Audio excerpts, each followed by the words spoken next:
CMR shopping mall biggest festive ధమాకా గంట గంటకు బహుమతులు గెలుచుకోండి. నమస్తే, నేను Keshav. Welcome to Suman TV. Andhra Pradesh ఉప ముఖ్యమంత్రి విశాఖ ఉక్కు పరిశ్రమని కాపాడే పనిలో నిమగ్నం అయ్యారా? కేంద్ర ప్రభుత్వం ఒక నిర్ణయం తీసుకోబోతుంది అనుకుంటున్నటువంటి తరుణంలో ఆయన కార్మిక సంఘాల ప్రతినిధులతో భేటీ అయ్యారు. తర్వాత వారందరికీ కూడా అభయం ఇచ్చారు. ఖచ్చితంగా ఇచ్చిన మాట నిలబెట్టుకుంటాం అని చెప్పడం వెనక ఆంతర్యం ఏంటి? విశాఖ ఉక్కు పరిశ్రమ ఏ దిశగా నడవబోతుంది? ఈ అంశాన్ని విశ్లేషించేటువంటి ప్రయత్నం చేద్దాం. మనతో పాటు పొలిటికల్ అనలిస్ట్ చంద్ర శ్రీనివాస్ గారు. శ్రీనివాస్ గారు నమస్కారం. నమస్కారం అండి. విశాఖ ఉక్కు ఆంధ్రుల హక్కు ఒకప్పుడు నినాదం అది. ఇప్పుడు అసలు విశాఖ ఉక్కు ఎవరిదో అర్థం కాని పరిస్థితిలోకి వెళ్ళిపోతుందనే ఒక అయోమయ స్థితి.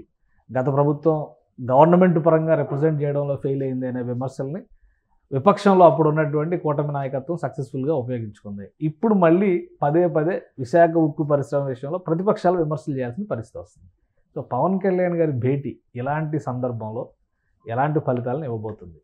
డెఫినెట్గా ఇది ఒక మంచి పరిణామం అండి. అంటే కార్మికులు, తర్వాత ఉద్యోగ సంఘాల వాళ్ళు, ఉద్యోగస్తులు మొత్తం కలిపి నిన్న ఆదివారం డిప్యూటీ సీఎం గారిని కలవటం ఒక మంచిదే.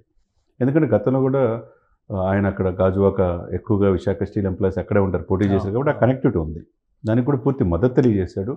ఒకసారి అమిత్ షా గారి దృష్టికి కూడా తీసుకొచ్చాడు. డెఫినెట్గా ఇది పరిశీలిస్తానని చెప్పటం.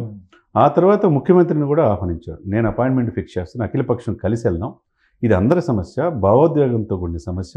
విశాఖ ఉక్కు మీరు అన్నట్టు ఆంధ్రుల హక్కు.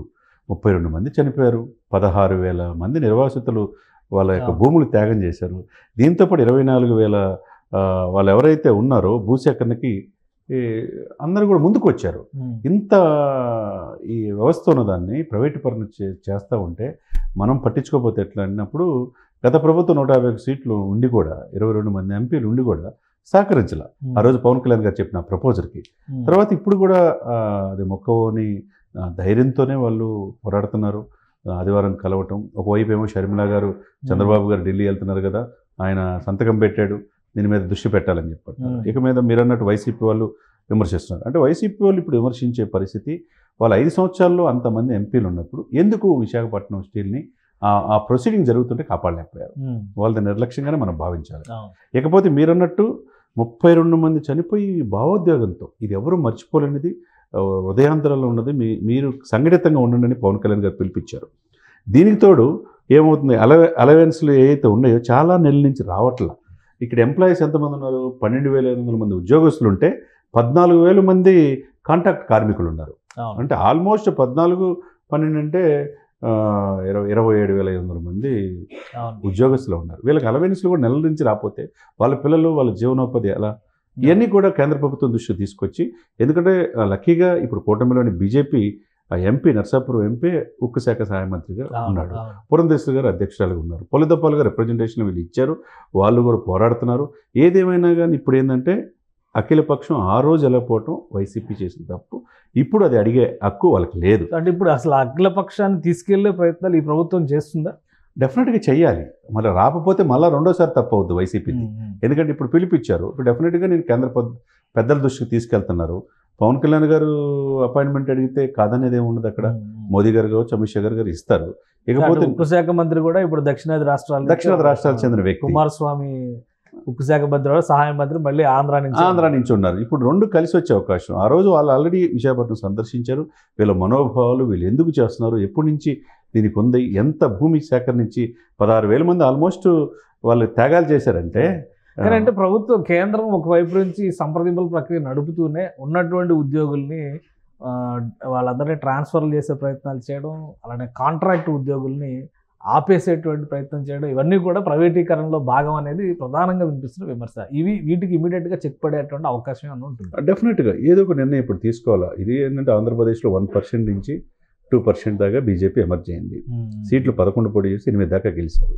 వాళ్ళకి ఎంపీ కూడా గెలిచారు, 2 ఎంపీలు గెలిచారు కదండి. ఏదైనా కానీ ఫ్యూచర్లో చాలా ఆంధ్రప్రదేశ్ మీద, దక్షిణ భారతదేశంలో ఆంధ్రప్రదేశ్ మీద వారికి గురి ఉంది. కాబట్టి అంత తేలిగ్గా మీరు ప్రైవేట్ పరం ఇప్పుడు చేస్తే వాళ్ళు చేతులారా స్వయంకృత అపరాధంగా మనం భావించాలి. ఇకవైపు ఏంటంటే కూటమిలో కీలకంగా వివరించి ఈ పొత్తు పొడవటానికి కారణమై టీడీపీది కలిపిన పవన్ కళ్యాణ్ గారు కూడా పెద్ద గురుతర బాధ్యత ఇక్కడ. ఎందుకంటే ఆయనకి ఆ ఎమోషన్స్ తెలుసు, ఆ భావోద్వేగం తెలుసు. ఎంతమంది త్యాగదనుల వల్ల 32 మంది చనిపోతే కానీ విశాఖ ఉక్కు రాలా. మరి ఇప్పుడు అంతమంది త్యాగాలు భూములు సిద్ధం. ఈ ఎమోషన్స్ పక్కన పెట్టి బిజినెస్ అనేటువంటి మాట కేంద్ర ప్రభుత్వం చెప్తుంది. బిజినెస్ గవర్నమెంట్ చేయడానికి లేదు కాబట్టి మా పాలసీ పరంగా మేము అన్నింటినీ ప్రైవేటీకరిస్తాం అనేటువంటి మాట చెప్తుంది. అంటే ఓవరాల్గా వాళ్ళు చేస్తున్నమాట వాస్తవమే, కానీ ఇక్కడున్న ఈ ఎమోషన్స్ కూడా చూసుకోవాలి కదా. అవసరమైతే మేము గత ప్రభుత్వంలో కేసీఆర్ గారు ఒక ముందు చొరవ తీసుకొని మేము అవసరమైతే మేము కొనుగోలు చేస్తాం, ప్రైవేట్ పరం చేయకూడదని చెప్పి పక్క రాష్ట్రకు ఊరటగా కొద్దిగా ప్రయత్నం జరిగింది. బిడ్ వేయలేదు కదా, బిడ్ సరే వేయలేదు. సరే ఇక కొంతమంది కలిపి సిబిఐ మాజీ జేడి లక్ష్మీనారాయణ గారి ద్వారా బిడ్ వేశారు. రకరకాల ప్రయత్నాలు చేస్తారు. ఏదైతేనే కూడా ఒక కథల కేఏ పాల్ అయితే అసలు నేను ఆపుతాను అంటాడు ఆయన. సరే ఒక రకంగా ఎమోషన్స్తో ఆడుకుంటారు. కానీ ఇది ఏంటంటే సార్, చాలామంది మనం చూడాలంటే విశాఖ స్టీల్ సిటీ అంటాం, అది దానికి మంచి ఇది ఉంది. అది క్రమ పద్ధతిలో పెడితే మానిటరింగ్ వ్యవస్థ కరెక్ట్గా ఉంటే డెఫినెట్గా లాభాల్లోకి వెళ్తుంది.